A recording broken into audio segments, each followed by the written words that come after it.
US, but like, for instance, in Japan, in China, and kind of like a lot of other tech countries out there. We also run one of the larger advertising networks on Facebook, and so I mean, the biggest thing is that we actually have a lot of little bits of experience here and there, kind of all across the ages of social networking development. Great. We'll start with a few specific questions, and then we'll go a little broader. Talk to us. You're one of the pioneers on Facebook, early on, leader in the space. It's been the last year since the last time we've had a gathering like this. Talk to us what's changed about customer acquisition and retention. Well, the cool thing about it is, so Facebook itself as a platform has gone through a lot of changes, a lot of ages as I kind of look at it. And the neat part about it is actually the current iteration with kind of like the live news feed stream stuff, as well as kind of like a more advanced notification framework, is that at least user acquisition and growth is actually about the same rate as it was when it actually first started off. And that's kind of a surprise to some people, but what happens is for us, it's actually when we first started off, a lot of people talked about how growth was really huge. And then, Facebook actually added a couple of rules to make sure that people were, they weren't spamming and that kind of stuff. But the cool part about it is the interaction on Facebook and the amount of users and engagement on it is actually at such a high level. Actually, the rate of growth and engagement is actually higher than it's ever been. So that's kind of one of the biggest things for us. So like, for instance, the latest changes, for instance, the live stream and notifications have actually been very good boons for the industry. So give us the one secret that no one would know from looking at the outside. How do I game the Facebook system if I'm a social game developer? What's the one thing? The one thing that's not obvious to people, and I talked about this before, is that newsfeed is kind of a very powerful thing to utilize as well as notifications. But one of the things is it's not. People really think about kind of like conversion rates kind of in the initial phase when something actually comes through and says, oh, I can get X amount of users. The more advanced thing is kind of like taking that to the second level where you actually have to build up quote-unquote momentum, right? And what that means is, let's say, newsfeed, somebody who's really popular, newsfeed stuff kind of goes down really fast. And so if you kind of lose the momentum and like actually you publish stuff to newsfeed, but it actually gets pushed down fast enough, then you actually don't get as much viral activity as actually possibly could. Kind of a more concrete example is, let's say you actually kind of get the ball rolling and you actually have a conversion rate of one group of users causing another group of friends to engage with the application. If you actually stop that, then you actually lose the entire momentum and you got to start from scratch all over again. That's actually a very important aspect for kind of engagement, especially in the new viral channels that are actually live on Facebook today. And it's kind of it requires you to have kind of like offline systems and a lot higher reliability on your systems. James, you were an early leader on the MySpace platform. Let's talk about the same question. Last year, what's changed and what's the one thing people should know about the MySpace platform that's not obvious to the outside? I think compared to Facebook, there's been a lot fewer changes on the MySpace platform. The MySpace platform has always been less viral than Facebook has been. And I think there are a number of reasons for that. One, the major one is just the various ways that you're allowed to notify or not on MySpace. There are many more channels to do it on Facebook.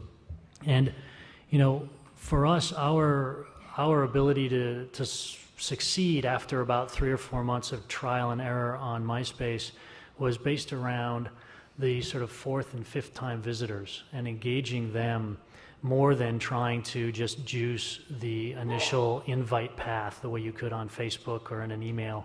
That has been pretty consistent all the way along. I think also another thing that makes MySpace a little less viral is that there are that the percentage of Americans are higher. Americans and UK people, they just tend to be less viral now because things started getting viral in the US sort of in 97, 98.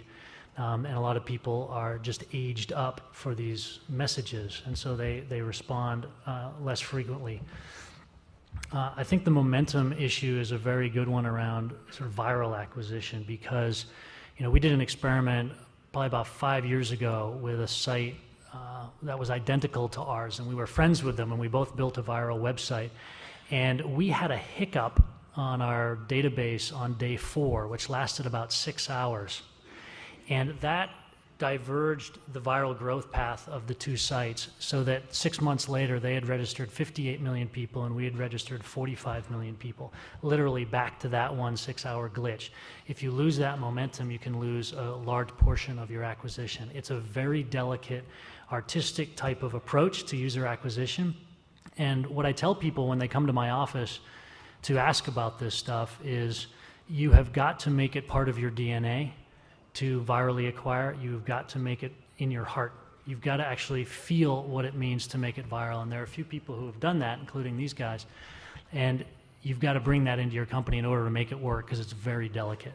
The incentivized virality that you see on Facebook and MySpace is a new thing that didn't exist prior to these platforms, but those are starting to become less effective over time, and will continue to become less effective. So you have to constantly reinvent your viral path.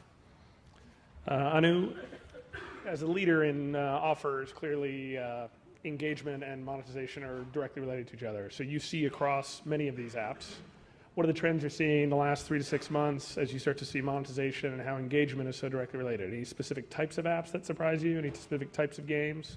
What's something people wouldn't know without getting it straight from you? Okay, so let me put this in the context of user acquisition, since this is what the panel is about. It's very, very surprising. We've seen less and less applications really use the viral loop effectively and become very big overnight. I think more and more commonly what we're seeing is you need a sustained effort. You do need the viral loop to work, but you also need a sustained effort to actually buy an audience and buy the right audience. We've run hundreds of tests at this point, actually buying users, doing a user acquisition campaign for some promising applications. And then here comes the second pitfall. We find that the users that we acquire don't really have the right ROI. They don't monetize. So actually, it's more and more a delicate balance right now. How much money do you spend? What type of users do you get? And then is the viral loop working, and are they monetizing?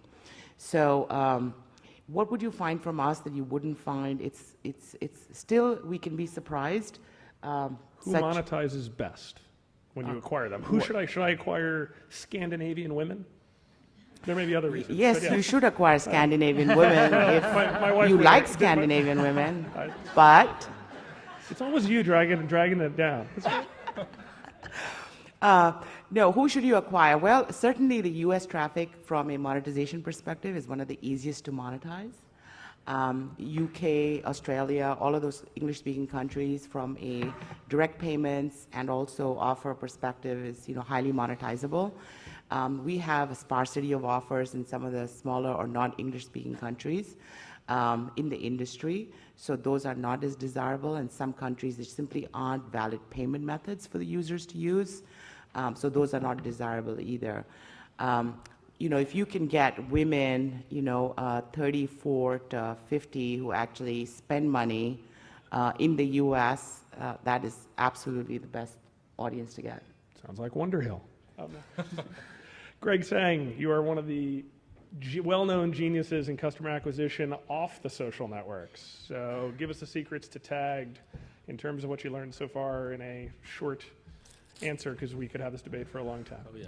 So Tag does all its viral user acquisition via the address book viral loop that most social networks use, where you register and check your address book to see which of your contacts are already on the site, and you have an opportunity to connect to those people with friend requests, as well as invite people who are not yet on the site to join you. And if you optimize that loop well enough such that one user generates more than one user, then you get exponential growth, and your user base compounds like interest in your bank account. I think that's sort of a short statement, and we can talk more about it if you have more questions. I did want to make one point that Anu started touching on, and by the way, all I'm doing today is paraphrasing Jeremy Liu's blog. So, so I like crammed on it yesterday, so I could have something smart to say. But this panel is on user acquisition. And almost all we've talked about is virality, right? Like there are lots and lots of other types of user acquisition besides virality. So clearly there are other free types of acquisition. So viral's free, free as in no cost of actually buying ads, although there's a lot of work and you have to pay people to do the tuning. There's word of mouth. there is cross-promoting from your existing users, and there is SEO, search engine optimization. All that stuff is quote-unquote free. Now, if your lifetime value of your customer is high enough that you can actually support paying money to acquire users, then by all means you should do that. Okay, so whether that's buying ads on like RockYou's network, or self-serve MySpace Facebook ads, or hell, maybe like buy TV ad if you can actually justify the spend. There in Silicon Valley, there's this almost a religion around viral at all costs. Spend $0 on marketing. And if you look at some of the biggest players in the space now, Zynga, Playdom, etc., they're both viral and they spend a lot of money, and that's what allows them to be really big. And that gets back to engagement, which was the question that you had for me, which is you have to have an engaging app where the LTV of the user actually justifies this kind of sustained user acquisition. Any secrets to retention? So we go from acquisition to retention, and then to engagement to monetization. So for retention, outside of obviously making something that rocks, what else do you do with your existing user base to encourage them to come back? Anybody? The way we look at retention is we've laid out a grid of various user mechanics, whether it be leveling up or whether it be randomized gifting, or just go to any blogs and you can get all the list of these various mechanics, and each of them has a periodicity to them. And what you want to do is you want to line them up so that the periodicities are actually offset, so that the user is getting some sort of retention event more regularly, but that those retention events are different. So there's a novelty to those events whenever they come up. And then you essentially keep those going as long as you can, and keep stacking up different types of game mechanics, whether it's sort of so what are a couple examples from your games? So we have a leveling system now where every time you get a new level, you get new powers, which is obviously the basic one. And then you've got other ones where there's awards, where other people will give you an award. You've got treasure chests, which come up after a certain amount of time of play, that give you a randomized gift that you can then use in the gameplay. These are all, they're basic mechanics, but by stacking them and making their periodicities different, every few minutes they're getting some sort of reinforcement to what they're doing, yet they don't get bored with that reinforcement. So if all you had was leveling, their excitement at getting to the next level will diminish each level they get to, often. Anybody else on retention? Any secrets to retention? Well, retention, I'm answering the question in retention, not necessarily directly tied to monetization of individual users, but looking at specifically just from at least a channel perspective, distinction, for instance, between Facebook and MySpace, is that retention obviously on Facebook is a lot easier. Right. A couple interesting notes that most people probably already know is that, for instance, on Facebook, users never uninstall the application. Right. That's a big deal. Right. Which means that, if you acquired 1 million users in X period of time and then none of them ever came back, you could actually, if you were, you actually have the opportunity to go back and re-engage them at a later time. Right. This is, it's not any different from like in previous days where you actually had people register and you had their email addresses, but in the social networking space, obviously, you don't have that kind of direct communication. Right. MySpace recently launched kind of like notification types of channels, but Facebook is really kind of like where actually the formulas, it's really quite perfect, right? Because they don't uninstall, and so you could spend the rest of your life trying to re-engage them if you really wanted to. Whereas on MySpace, you actually have a significant uninstall rate, right? Because kind of like basically the churn in quite honestly, U.S. users and UK users is actually a lot higher. As well as the way that MySpace is actually designed, their overall platform and how it actually impacts a user's overall experience across your entire site, you can lose anywhere from 10 to 60% of your users straight off of the install, right? And that's a big churn rate. And so your ability to go and re-engage them with those specific channels over time is obviously much harder. And so people that are successful on MySpace, they've done a much harder job, actually. Yeah, the top 25 games on MySpace, there's only 3 companies represented. It's Zynga and Playdom and then WonderHill at this point, because of just what you're talking about, because everybody else gets uninstalled, because on the MySpace, you've got the actual application, which is now part of your identity, and so you're much more sensitive to what it looks like and what it does and how long it's been there, whereas on Facebook, it's hidden away from people looking at your profile, so you can just leave it up there. Right, and so the actual capacity on MySpace, actually, people don't keep that many applications installed, as opposed to the Facebook list just keeps growing and growing. I think there's a level of community and engagement that's represented by the value people put in their virtual currency. And we've seen some of the applications that day in and day out do something to make their application more interesting. Special item sales, new types of messaging. It's almost like they work at it every week. What's a good example of one? Texas Hold'em Poker by Zynga does a really good job. So does Mobsters by Playdom. And if you were working with WonderHill, I'd definitely mention their name too.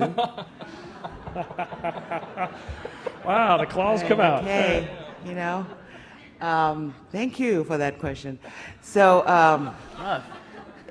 so I think those are all, you know, we see some people doing a good job. And we also see some really great apps with a lot of traction. And all of a sudden, I think the developer goes skiing or something, and it just starts to die very, very quickly. So there's a definite correlation into how much you put into making that app engaging. Go ahead. So I'll just give one tidbit. The simplest thing that I've found to work on retention for social games is to give daily or hourly or any time period incentives / alerts. So we have an in-house developed game called Pets, which is an Own Your Friends game on Tagged, and we give some Pets cash every 4 hours. We also have a partnership with Zynga, where we have poker and Mafia Wars integrated as full features on Tagged, so it's on the header with photos and videos. And Zynga does a good job of giving people free bonus poker chips every day. And so with this partnership, we've actually built in a 24-hour alert that if the person hasn't played for 24 hours, actually pops up, bonus poker chips are available, and that gets them back in the game. The alert for Mafia Wars says, new Mafia jobs, because there are always more Mafia jobs to do. So this is a very simple thing, but I found that it works, it's easily implemented, and I encourage you to do it too. So let's talk Facebook Connect, acquisition channel. Is it working for anybody? You hear a lot about it. Facebook Connect just rocks. In fact, don't even need Facebook anymore. Just use Facebook Connect. And yet I can't find too many good stories about it in terms of, wow, we did Facebook Connect, and 2 weeks later it was 3x. Not saying that's the right parameter, but anybody with good or indifferent experiences using Facebook Connect, obviously on a website or something like that. Yeah, I mean, Facebook Connect for us is not as much of a taking the experience off to another site as opposed to actually just being more intelligent about doing what I consider offline processing, right? So, I was talking about earlier about the momentum. All that stuff actually, you don't want to take that, I mean, it's obvious, I think, but you don't want it to take place when the user's actually interacting with the application. You want to do it later on, right? And Facebook Connect allows you to do pretty much anything that you want offline, right? So you can actually interact with the feed, you can actually grab information, you can publish to it, you can do all sorts of notification stuff, and you can basically do all of your intelligent churning stuff in the background, and that's been a huge thing, right? So that's been big for Facebook Connect on the Facebook side, and the MySpace side it's big too. And I think of it more kind of like from a REST call standpoint, but being able to do that allows you to just do a lot more clever things. So if you start a site today, would you even have registration? Why not just use Facebook Connect? I mean, we definitely believe that, right? So one of my kind of reasons of always being in this space was I don't like to actually go through the whole user acquisition phase of things. As far as doing email registration, that kind of conversion rate stuff is just horrible, right? And the question for anybody who's out there to start a business is obviously the question of what is its how independent do you want it to be from the quote unquote walled garden of Facebook? Obviously we subscribe to that, right? Because it's always been kind of like our religion, where we concentrate on, we believe that the social networks are going to be kind of like the primary destinations for users, and we're going to build all of our applications distributed across those main portals. So I don't know much about this, but I do know a few companies starting that I think are promising that are solely using Facebook Connect. And so what's the experience if I'm not on Facebook? I suppose there's so few of us left. So You should go register on Facebook. So I'm on Facebook. Yeah, I think it's a really interesting question, and our experience so far in playing around with Connect is simply that because they control the experience so much, we aren't free to experiment enough with it so that it can be a successful viral channel for us. And I'm not sure if our retention rates are any higher with it either. I think the conceit of what you're doing and then the gameplay that you've got is what's going to be the major driver of that. And for us so far, Connect has literally been just a convenient way for people not to have to fill in their information again so that they can try stuff out and do various things. So we haven't made a complete bet on it. Obviously, we're mostly on MySpace anyway right now. But even on some of the other projects, WonderHill is a company that is spun out of Ooga Labs, which is an incubator that we started a few years ago. And the other companies in Ooga are experimenting with it right now and not having a ton of success. That's as of this week. Who knows what it'll be next week? Yeah, I mean, I really think Facebook Connect it has a lot of strong advantages, right? I mean, barring like super concrete examples of how it actually drives engagement, I mean, its main advantages are obviously the registration stuff, but real identity is actually really kind of important because it has kind of like the social weight up behind it. So when you go leave comments or do any other types of transactions, kind of like having that type of real identity behind it is just really, it's really strong, right? And the kind of like the things that you can imagine with like the stuff that's announced on iPhone, the Xbox stuff, all that stuff's actually really exciting, right? Because in the end, it's scary to some people, but basically every aspect of your life can actually be tied back to kind of like a fundamental feed on Facebook where the people that you socialize with can actually interact with that content. We've seen some interesting applications using Facebook Connect on iPhone that are coming out, and also we're looking at it as a way to make customer service or transactions, offer transactions easier, because you can use that to pre-populate. So I think it has some promise for our business. And outside of, because you have the broadest platform of anybody, outside of MySpace and Facebook, which we all talk about, when you look across your platform, where do you see growth occurring? So is there a strategy that says, hey, it's too crowded there, let me do High Five, Friendster, and Photolog, or is No, we do tagged right away. Well, outside of course, tagged. But is there, when you look at where growth is occurring, where do you think, if you've got developers here, we've got very crowded marketplaces across the board, do I avoid, like James did at the beginning, go to MySpace first, which was a little bit less crowded at the time, and that soon to be was a good strategy for Playdom as well. Do I go to other networks, then come back the other way, or what do you see across your network? Or what's growing that would surprise people without your access? Okay. I think you have to look at what High Five and Tagged are doing. They have some interesting, I'll let Greg speak to that, but they have some interesting value propositions for applications. So they've not positioned themselves really as big, broad platforms, but more about, access to a lot of users and not having as much competition on the platform. So we are seeing those models develop across other social networks. We see a ton of activity on the iPhone, and of course I expect the other smartphones to follow in popularity, but I have to admit I don't see a lot of money being made there right now from our business, mostly because it's at a nascent stage and a lot of technical stuff has to be worked out. I also find a whole bunch of niche social networks that are developing, and so if you have a game that's viral, you're confident of your game mechanics, you have money to maintain it, have a sustained user acquisition strategy, and you know it's going to have a high LTV, I would say go on Facebook, go on MySpace, and it's okay because users' attention span for the games they're currently playing is not always sustainable. They're ready to try new things. So if you have good user acquisition strategy, those are big places to go. If you see a gap in certain application availability on the iPhone, I would look at that, make sure it's a paid app. There's some paid portion to the app, you can make money that way. But if you want to look at some huge amounts of traffic, 80 million users, 50 million users active and engaged, and you want to be the only game, you should talk to that platform like Tagged or High Five or others, and see if you can carve out a place for yourself. Now, for example, there are social networks being developed around sort of the single Christian sort of interest. So obviously the types of applications they're going to want are not going to be the usual fare that you see on MySpace. Or Facebook, they're going to be very specific to that audience. So there are opportunities there as well for application developers. So to acquire customers, let's say you're building a new multiplayer MMO, browser-based, something like that. Do I need my own site?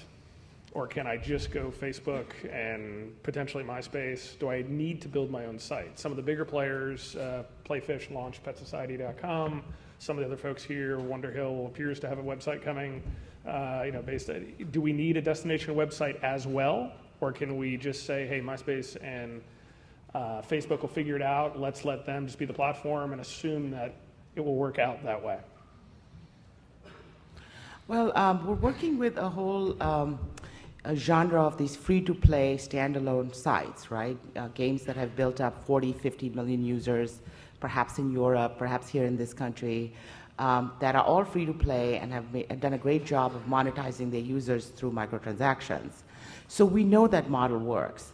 So I think that it's really another opportunity for monetization and development if you have a successful game on Facebook and MySpace to try to take your audience and build up a destination site as well.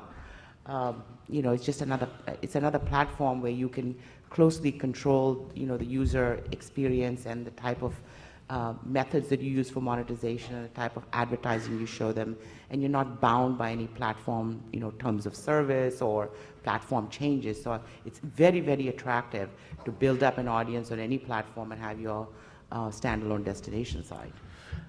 I don't think you need your own destination site. I think that the platforms are now stable enough. I think a year and a half ago I would have been worried not to have your own website, but they've made enough of a commitment now in technology and in marketing so that I think that the platforms are stable and you can make a lot of money. Your engagement is probably going to be higher on the apps because people are coming back to MySpace and to Facebook anyway. We've seen that with a number of the very biggest apps on Facebook that used to be websites and are now pretty much just apps.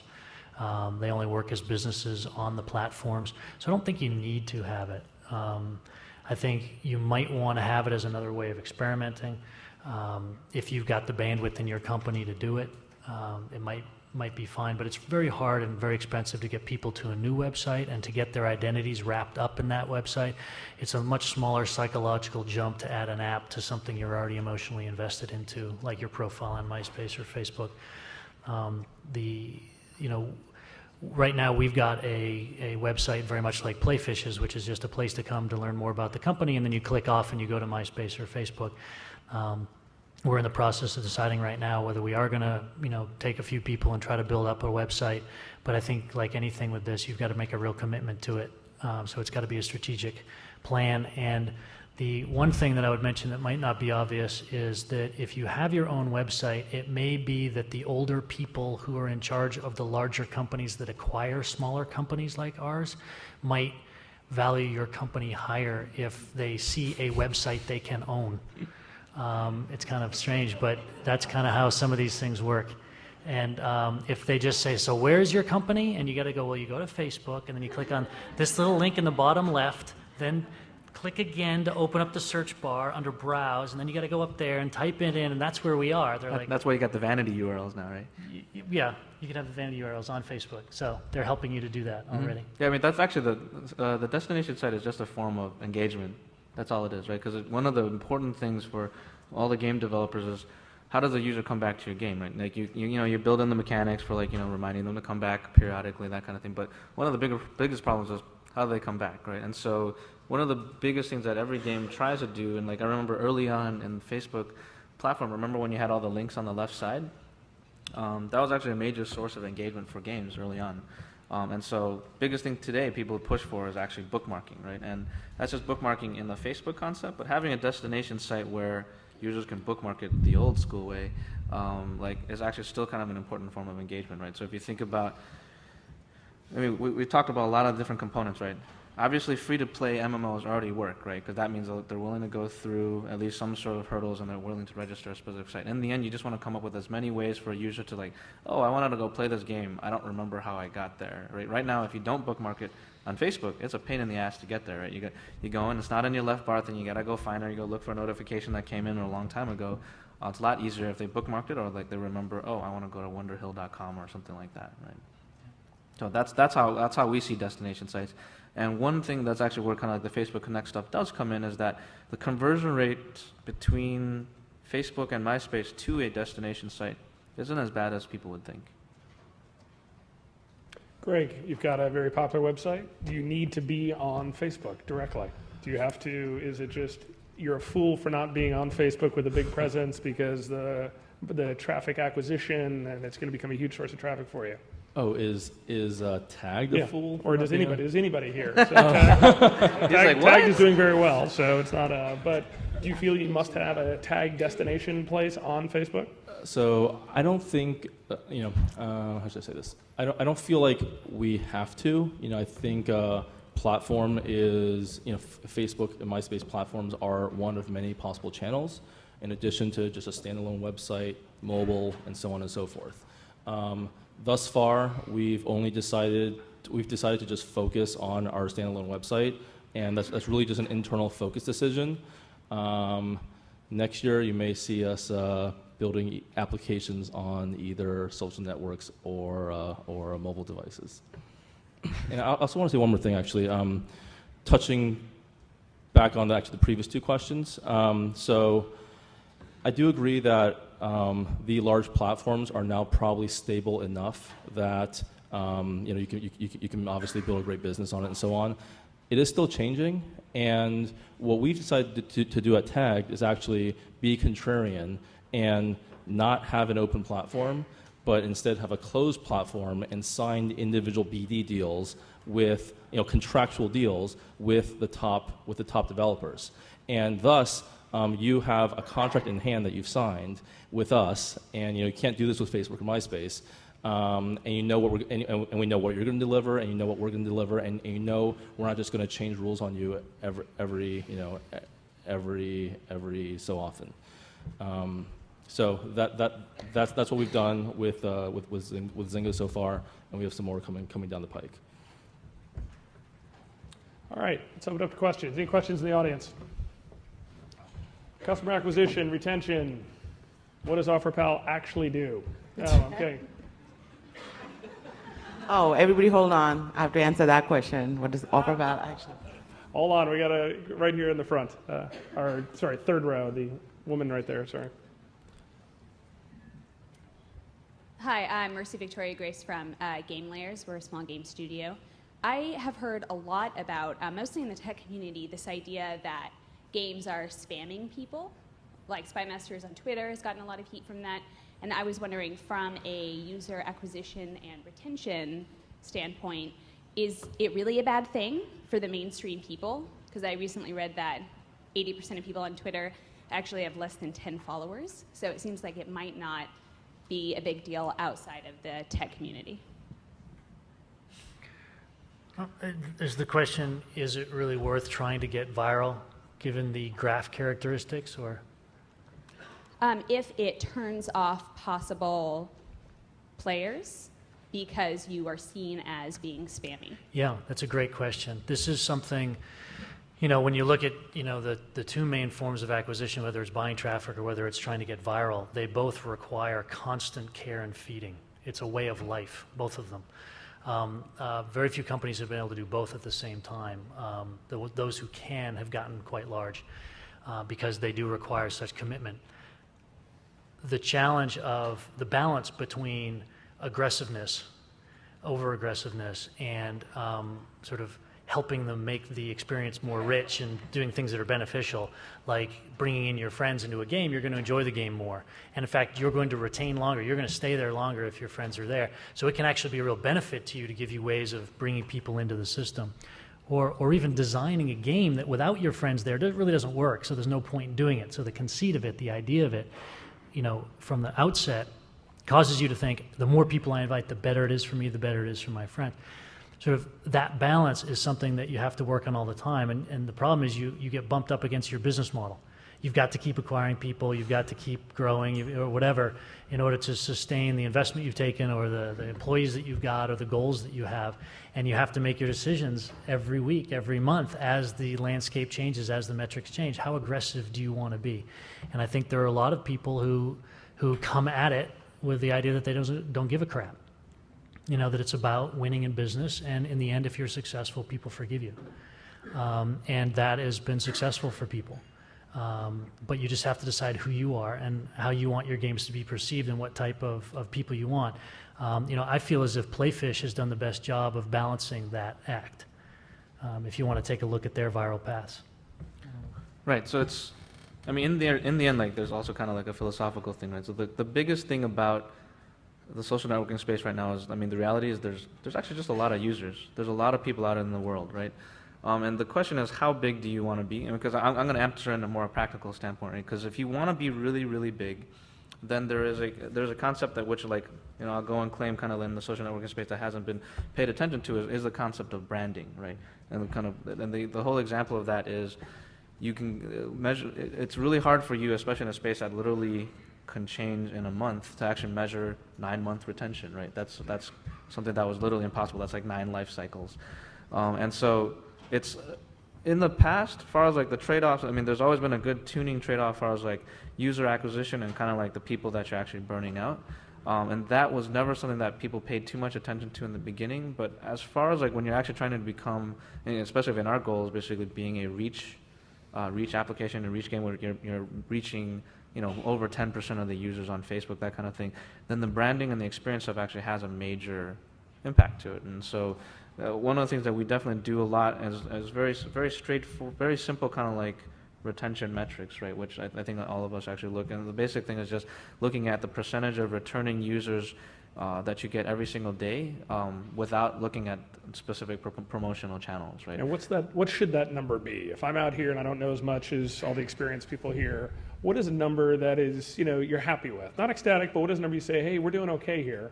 That it's 5%, 7%. What is the churn or retention metric, depending on how you want to look at it, that you find acceptable for your products? It's a super tough question to answer, actually. I mean, if you're looking at games specifically, you look at it more from a daily perspective, and anything like above like 5 to 7% is actually very good. So just confirm that 5 to 7% of those who currently have it when you look installed of installs without buying installs and other types of promotion, right?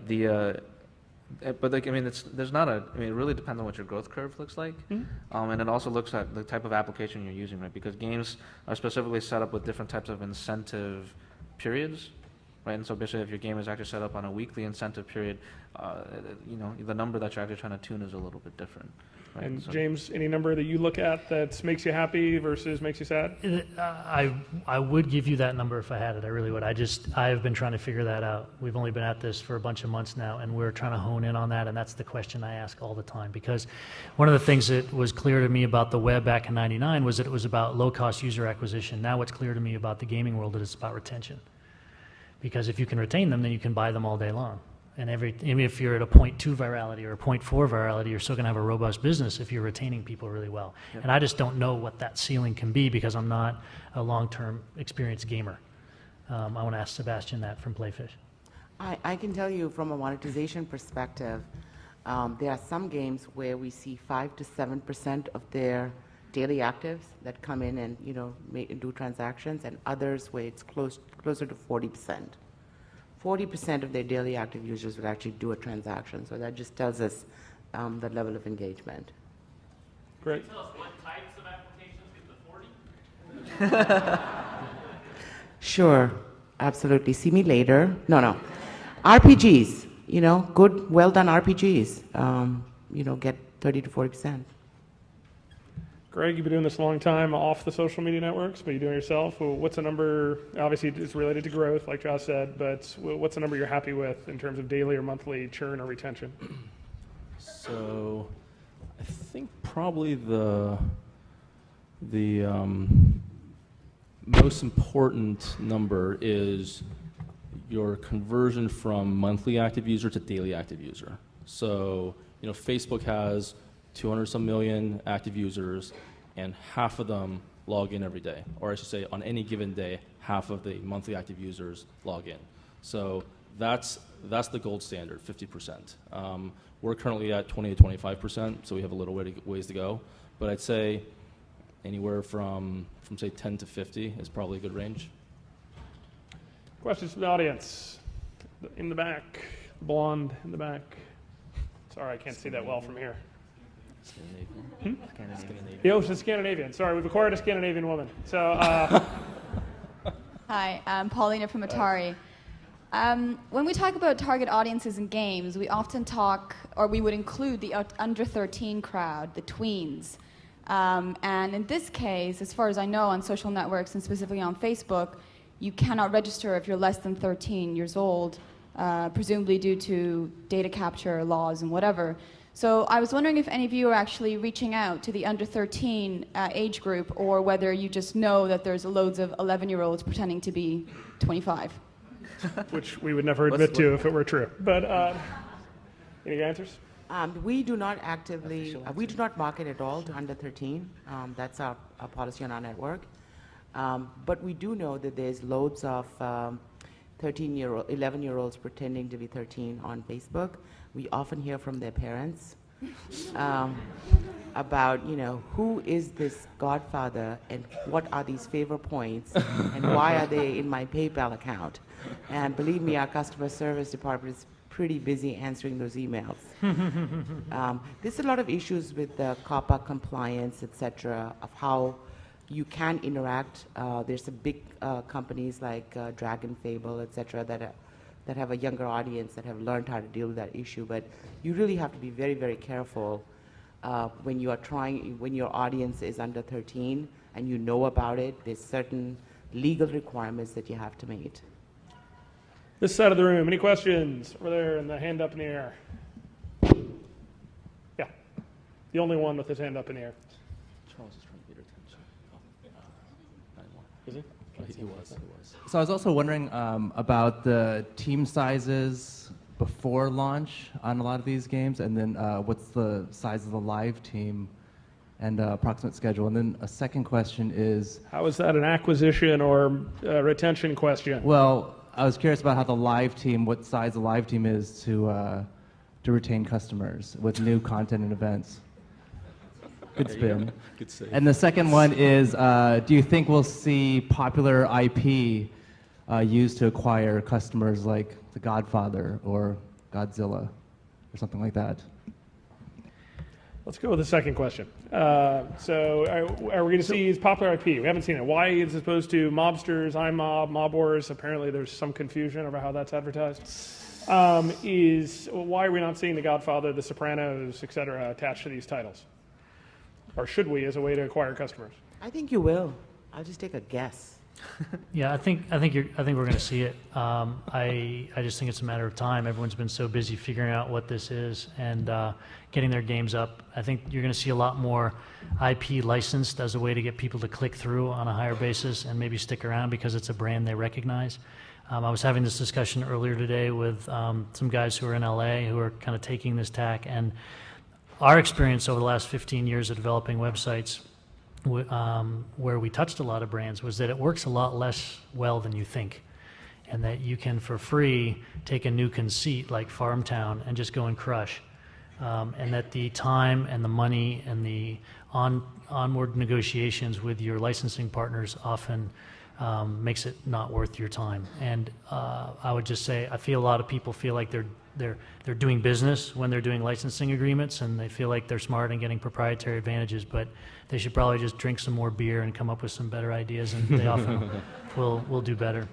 Yeah, the licensing world is, basically the companies that you actually be licensing from are kind of just getting familiar with kind of like dealing with kind of like the EAs of the world. So kind of like the time scales and the effort and all that type of stuff that they're actually expecting is definitely very different from kind of like the type of development and kind of like ongoing service that's required for things like social games, which is more like in the MMO world than anything else. The other side is that I think it'll first start off, and it has already kind of like with kind of the virtual goods side of things, right? Where people actually start doing small kind of licensing, branding type of stuff in there to kind of actually test how that actually helps out conversion rates. That's where it started off, and it will I mean, as bigger gaming developers kind of come into play that have lots of licenses, and like as that'll actually kind of move that kind of like slowly forward, but not too much. So. All right, last question, this side of the room. Anybody? Right there, hand up in the air. Oh.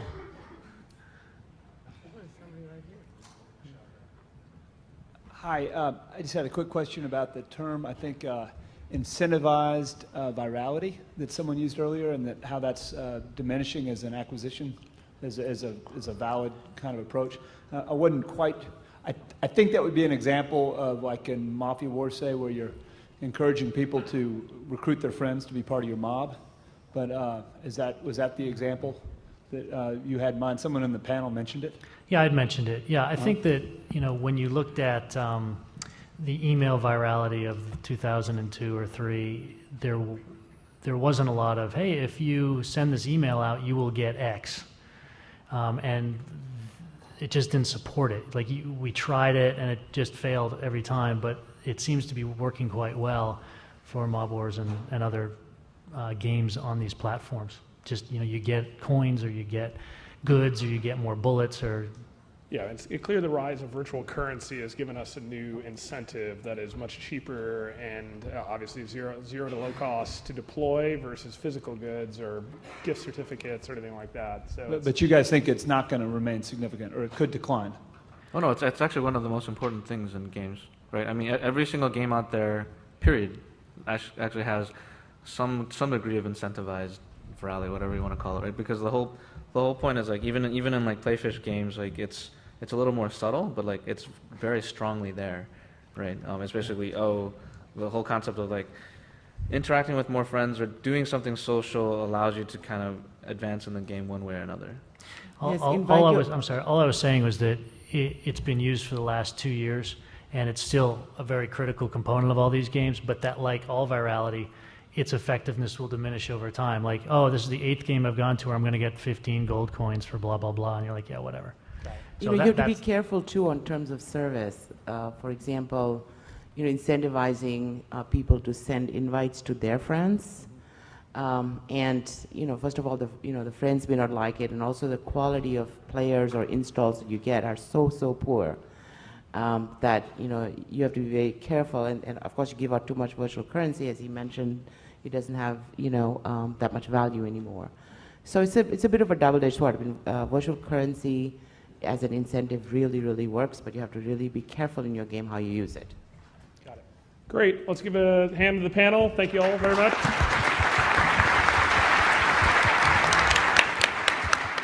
All right.